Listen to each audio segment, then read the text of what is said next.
اچھی بات نہیں ہے۔ اچھی بات اس لیے نہیں ہے کہ ہماری عبادت کا ہم تماشا نہیں کرتے، ہم جو عبادت کرتے ہیں وہ تماشا نہیں کرتے، اور غیروں کے لیے جب یہ ناپسندیدہ بات ہے تو خواہ خواہ کے ان کو کیوں تکلیف پہنچائی جائے؟ نبی پاک صلی اللہ علیہ وسلم نے کسی کو تکلیف پہنچانے سے منع فرمایا، تو ان کو پسند نہیں ہے تو انہیں مت بتائیے، کیا ضرورت ہے ان کو بتانے کی؟ وہ ویڈیوز پھیل جاتے ہیں، فوٹوز پھیل جاتے ہیں، دوسروں تک پہنچتے ہیں، اسلام کو بدنام کیا جاتا ہے، دیکھو مسلمان کتنے ظالم ہیں۔ مسلمان ظالم نہیں ہے، مسلمان ہمت والے ہیں، اور مسلمان عبادت گزار ہے، مسلمان اطاعت گزار ہے، اپنے مولا اپنے حبیب صلی اللہ علیہ وسلم کا حکم مانتے ہیں، اس کو ظلم نہیں کہتے۔ اگر یہ کہا جائے کہ قربانی دینا ظلم ہے، جانوروں پر ظلم کیا جا رہا ہے، وغیرہ اس قسم کی باتیں ہو رہی ہیں، تو حاضرین اس کے بارے میں ایک بات عرض کروں گا۔ حضرت غالی جان نظامیہ شیخ الاسلام امام انوار اللہ فاروقی رحمۃ اللہ علیہ ارشاد فرماتے ہیں کہ جو لوگ قربانی یا جانور ذبح کرنے کو ظلم کہتے ہیں، ان کو یہ دیکھنا چاہیے کہ پانی کے ایک قطرے میں 6 لاکھ جراثیم ہوتے ہیں، پانی کے ایک قطرے میں 6 لاکھ جراثیم ہوتے ہیں۔ یہ بات حضرت اس سائنٹیفک دور میں نہیں فرما رہے بلکہ آج سے 150 سال پہلے فرمائے، جس وقت پانی کے جراثیم دیکھنے اور جانچنے کے آلات بھی صرف سائنسدانوں کے پاس ہوتے تھے، ڈاکٹر بھی دیکھے ہوئے نہیں تھے، ایسا دور تھا، ترقی یافتہ دور نہیں تھا۔ تو حضرت شیخ الاسلام رحمۃ اللہ علیہ اس زمانے میں لکھتے ہیں کہ پانی کے ایک قطرے میں 6 لاکھ جراثیم ہوتے ہیں، اور ہر سبزی اور پتے میں بھی جراثیم ہوتے ہیں جو کھانے پر پینے پر اس کے جسم کو قوت دیتے ہیں۔ اگر مسلمان ایک جانور ذبح کرے تو ظالم، پھر پانی کا ایک قطرہ پی کر 6 لاکھ جانوروں کو جو مار رہا ہے وہ ظالم نہیں ہے، اسے ظالم نہیں کہیں گے۔ یہ اور بات ہے کہ وہ کیڑے چھوٹے ہیں کہ جانور بڑا ہے، کچھ بھی ہو جانور تو جانور ہوتا ہے، چھوٹا ہو یا بڑا، تکلیف تو سب کو ہوتی ہے۔ تو اگر یہ کہا جائے کہ قربانی دینا یا جانور ذبح کرنا ظلم ہے تو پھر پانی پینا بھی ظلم ہے، اور ترکاری کھانا، سبزیاں کھانا بھی ظلم ہے، اس لیے کہ اس میں بھی جراثیم ہوتے ہیں جو انسان کے جسم کو فائدہ دیتے ہیں۔ بہرحال بلکہ سانس لینا بھی دشوار ہو جائے گا، اس لیے کہ ہواؤں میں بھی جراثیم ہوتے ہیں، جو سانس اندر جاتی ہے وہ فائدہ بخش ہوتی ہے، جو نکلتی ہے وہ نقصان دہ ہوتی ہے۔ تو فائدہ بخش ہوا کیوں ہے؟ اس میں جراثیم ایسے ہیں ہواؤں میں جو انسان کو فائدہ دیتے ہیں۔ پانی گرم کر کے نہانا یہ بھی ناجائز ہو جائے گا، کیونکہ پانی گرم کریں گے تو اس کے جراثیم مر جائیں گے۔ تو دنیا میں سارے لوگ ظلم کرتے ہیں اور مسلمانوں کو کہتے ہیں کہ تم ظالم ہیں، جانور ذبح کر رہے ہیں۔ بلکہ حاضرین مسلمانوں کا تو احسان ماننا چاہیے لوگ، اس لیے کہ اللہ تعالیٰ کے حکم کے مطابق مسلمان جانور ذبح کر کے صرف اپنا پیٹ نہیں بھرتے بلکہ غریبوں کا پیٹ بھرتے ہیں۔ 3 دن تک انسان کی سب سے بہترین غذا گوشت ہے۔ حدیث شریف ہے، پیارے آقا صلی اللہ علیہ وسلم نے فرمایا کہ اطیب الطعام اللحم، سب سے اچھا کھانا گوشت ہے، سب سے بہترین مطلب لذت دار، صحت بخش۔ بعض محققین نے تو قدیم زمانے میں قریب 80-100 سال پہلے لکھا ہے اپنی کتابوں میں کہ ایک گوشت کی بوٹی میں 12 ترکاریوں کی قوت ہوتی ہے، صرف ایک گوشت کی بوٹی میں۔ اور سرکار نے فرمایا سب سے بہترین غذا گوشت ہے، اور انسان کی فطرت گوشت خوری۔ تو انسانوں کے لیے آسانی فراہم کی جا رہی ہے۔ کئی ایسے دنیا میں غریب ہیں جو مہینوں گوشت نہیں کھاتے۔ اللہ تعالیٰ نے حکم فرمایا، نبی پاک صلی اللہ علیہ وسلم نے 3 حصے کرنے کا حکم فرمایا، رشتہ داروں میں تقسیم کریں، غریبوں میں تقسیم کریں۔ مگر ایک بات میں یہاں عرض کرنا چاہوں گا، بڑے افسوس کے ساتھ کہنا پڑتا ہے کہ ہمارے پاس اچھا گوشت ماکروں کو دیا جاتا ہے اور باقی ہڈیاں چچڑے وغیرہ وہ غریبوں کو دی جاتی ہیں۔ یہ ہوتا ہے یہاں پر۔ مثال کے طور پر کسی رشتہ دار کی طرف سے ہمارے پاس ایک کرانا ہے تو ہم بھی ان کے لیے 2 رات نکالتے ہیں کہ یہ رشتہ دار کو یہ مادر ہے، ان کو 1 رات، یہ مادر ہے، ان کو 1 رات۔ ہم نے کبھی کسی بکرے کی 1 رات غریب کو بھی دی ہے؟ سوچنا چاہیے، ہر سال امیر کو ہی دینا چاہیے کیا؟ کوئی ایک غریب ایسا ہونا چاہیے جس کے گھر میں چولہا نہیں جلتا، گوشت کبھی کھایا نہ، اس کے گھر میں ران دے کر دیکھیے بیچارہ ایک ہفتہ عید کرے گا اور ایک ہفتے تک دعائیں دیتا رہے گا، مالدار آپ کو دعائیں نہیں دیں گے عام طور پر، اس لیے کہ ان کو نعمت ملے تو دعا دیں گے نا، وہ تو کھاتے رہتے ہیں۔ اور دوسرا یہ کہ وہ آپ کی ران ادر بدل کر دیں گے، ادھر کی ران ادھر، ادھر کی ران ادھر، یہ ہوتے رہتا۔ یہ تو چل رہا ہے فارمیلٹی، ہم نے عبادت نہیں سمجھی، ہم نے فارمیلٹی کی ہے دنیا میں، بس ایسا کرنا ہے، ایسا کرنا ہے، ایسا ویسا کرتے ہیں، ہم بھی ایسے کریں گے۔ تو کسی غریب کو اچھا گوشت دے کر دیکھیے، پھر اس کے دل سے دعا لیجیے، ماشاءاللہ بیماریوں کا صفایا، مصیبتوں کا صفایا، درد و رنج غم کا صفایا، خوشحالی ملے گی۔ خرچ کرنے میں جو لذت ہے نا، وہ لذت کسی اور کی نہیں، اور خاص طور پر ضرورت مند کو دینے میں جو مزہ آتا ہے، دے کر دیکھیے پتا چلے گا۔ اسی لیے نبی پاک صلی اللہ علیہ وسلم سب سے زیادہ خرچ فرماتے، وہ تو نماز بھی ادا فرماتے، دیگر عبادتیں بھی کرتے، مگر خرچ بہت زیادہ فرماتے۔ حضرت بلال بن غوث احمد دستگیر رضی اللہ تعالیٰ نے فرمایا، اللہ کے قریب پہنچنے کے بہت راستے ہیں، سب سے زیادہ جلدی اور قریبی سے بندے کو جو راستہ اللہ تک لے جاتا ہے وہ بھوکے کو کھانا کھلانا ہے، بھوکے کو کھانا کھلانا ہے۔ تو یہ عید کا موقع ہے، ایسے موقع پر ہمیں چاہیے کہ ہم اگر قربانی دے رہے ہیں تو اپنے لیے کم رکھیں، رشتہ داروں کا رشتہ داروں میں تقسیم کریں، غربا کا جو حصہ ہے وہ اچھے سے اچھا بلکہ اپنا حصہ بھی ان کے حوالے کر دیں، اس لیے کہ مالدار تو ہمیشہ گوشت کھاتے رہتے ہیں، غریب ہے جن کو مہینوں تک گوشت میسر نہیں آتا، اسی لیے کل میں تقسیم ہونا چاہیے۔ قربانی کے جانور میں عیب نہ ہو، کہ آپ نکال کر رہا ہو کہ عیب نہ ہو، کوئی برائی نہ ہو۔ برائی کس کو کہتے ہیں؟ سینگ ٹوٹی بھی نہ ہو، دانت ٹوٹے ہوئے نہ ہو، جانور اندھا نہ ہو، اس کی دم کٹی بھی نہ ہو، کان کٹے ہوئے نہ ہو، اور وہ دبلا پتلا لاغر نہ ہو کہ اسے چلایا جا سکے، اور اس کے بدن پر کوئی زخم نہ آیا ہو، اتنا زخم کہ اس کے گوشت کی ہڈی تک پہنچے، چمڑے پر جلد پر اگر زخم آیا تو کوئی حرج نہیں۔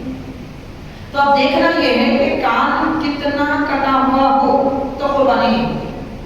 مثال کے طور پر کان ایک بالش کا ہے تو اس کا تیسرا حصہ 1/3 حصہ، اس سے زیادہ اگر کان کٹا ہوا ہے تو اس کی قربانی نہیں ہوگی، اتنی مقدار میں ہو تو ہو جائے گی، اس سے کم ہو تو نہیں ہو جائے گی۔ دانت اگر آدھے دانت ٹوٹے ہوئے ہیں تو اس جانور کی قربانی نہیں ہوگی۔ سینگ جتنی سینگ ہوتی ہے اس کا 1/3 حصہ 1/3 حصہ اگر ٹوٹا ہوا ہے تو قربانی ہو جائے گی، اس سے زیادہ ٹوٹا ہے تو نہیں ہوگی۔ تو یہ دم کے کٹنے میں بھی یہی مسئلہ ہے، اور زخم جو آیا ہے وہ زخم گوشت تک پہنچا ہے تو اس کی قربانی نہیں ہوگی۔ اور یہاں یہ بھی دیکھنا ہے کہ جانور لنگڑا نہ ہو، لنگڑتا نہ ہو۔ اس طرح اگر لگڑتا ہے کہ 3 پاؤں تو ٹیکتا ہے مگر چوتھا پاؤں بھی زمین پر رکھ کر چلتا ہے، رکھ کر وزن ڈال کے چلتا ہے مگر لگڑتا ہے تو قربانی ہو جائے گی۔ لیکن پاؤں رکھتا ہے مگر وزن نہیں ڈالتا یا رکھتا ہی نہیں ہے تو پھر اس کی قربانی نہیں ہوگی۔ یہ جانور میں لگڑاپن ہونا جانور میں عیب ہے۔ اس کے برخلاف حاضرین، جانور کسی جگہ باندھا ہوا ہے اور وہاں سے کچھ ہی دور پر، یعنی یہاں باندھے تو یہاں لا کر ذبح کر رہے ہیں، تو ذبح کرنے کے لیے جب لے جا رہے ہیں تب اگر جانور بگڑ جائے یا زمین پر لے جانے کی صورت میں اس کی سینگ ٹوٹ جائے یا وہ بے قابو ہو کے دیوار سے سینگ مار دے، یعنی آپ ذبح کر رہے ہیں تب ایسا ہو تو کوئی حرج نہیں، ذبح کر سکتے ہیں، قربانی ہو جائے گی۔ پوری سینگ ٹوٹ گئی بھی تو ہو جائے گی، اس کی پوری ہڈی بھی ٹوٹ گئی تو ہو جائے گی۔ شرط یہ ہے کہ رسی کھول کر قربان گاہ میں ڈالیں۔ ایسا نہیں ہے کہ کئی اور جانور رکھے ہوئے تھے وہاں سے پلانی میں لا رہے ہیں، راستے میں کچھ ہو گیا یا اتارنے کے وقت میں ہو گیا تو یہ قابل اعتبار نہیں ہے۔ جانور کو اپنی جگہ سے قربانی کی جگہ لا رہے ہیں ذبح کرنے کے لیے، اس وقت کوئی عیب آ جائے تو وہ عیب کے ساتھ میں قربانی ہو جائے گی ذبح کرنے پر۔ اور ایک اہم مسئلہ میں آپ کو بتانا چاہوں گا، یاد آ رہا ہے عرض کروں گا، عام طور پر ہوتا ہے بہت سارے لوگوں کو قربانی جانور ذبح کرنے کا شوق ہوتا ہے لیکن معلوم نہیں ہوتا کیسے ذبح کریں، کیا کریں، اس کا پتہ نہیں چلتا۔ تو ہوتا کیا ہے، ذبح کرنے کے لیے جو قصاب وغیرہ جو لوگ بھی آئے ہوئے وہ کیا کرتے ہیں، ہمارے ہاتھ پر یا اپنے چھری پر اپنا ہاتھ رکھ کے زور لگاتے ہیں، یا ایسا کرتے ہیں کہ آپ تھوڑا کاٹیے کافی کا بھی کاٹ دیں۔ اگر یہ دو صورتیں ہو رہی ہیں، یعنی ہمارے ہاتھ پر وہ آدمی اپنا ہاتھ رکھ کے ذبح کر رہا ہے لیکن جو ہاتھ رکھ رہا ہے چھری پر، یا ہمارے ہاتھ پر ہاتھ رکھ رہا ہے یا چھری پر رکھ رہا ہے، وہ بھی بسم اللہ اللہ اکبر پڑھنا ضروری ہے. اگر نہیں پڑھا تو وہ جانور حرام ہے، قربانی نہیں ہوئی نہیں، اس کو کھانا ہی جائز نہیں ہے. یہ غلطی اکثر قربانی کے دنوں میں ہوتی ہے، اس لیے اس کی طرف توجہ کرنا ضروری ہے. اگر کوئی ہاتھ لگا رہا ہے تو انہیں بھی چاہیے کہ وہ بسم اللہ اللہ اکبر پڑھے. یہ کب ہے؟ جبکہ وہ مسلمان. اب عام طور پر قربانی کے جانور کاٹنے والے، گوشت کے ٹکڑے کرنے والے، کھال چھیننے والے غیر مسلم ہوتے ہیں. اگر وہ چھری پر ہاتھ لگا دیے تو پھر وہ جانور حرام، کیونکہ وہ مسلمان ہی نہیں ہے.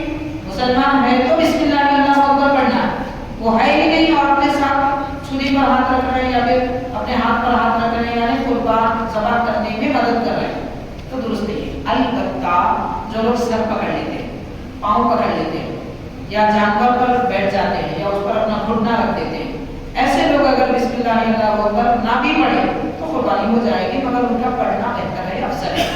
وہ بھی پڑھنا چاہیے، نہ پڑھے بھی تو ہو جائے گی قربانی، مگر چھری پر ہاتھ رکھنے والا اس کا ہاتھ نہ پڑے تو قربانی نہیں بلکہ جانور ہی ذبح نہیں ہوگا، حرام ہے.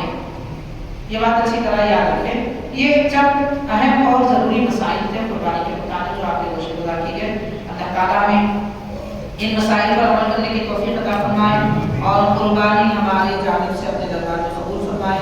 اس کا ہمارے لیے دنیا و آخرت میں ذخیرہ عطا فرمائے.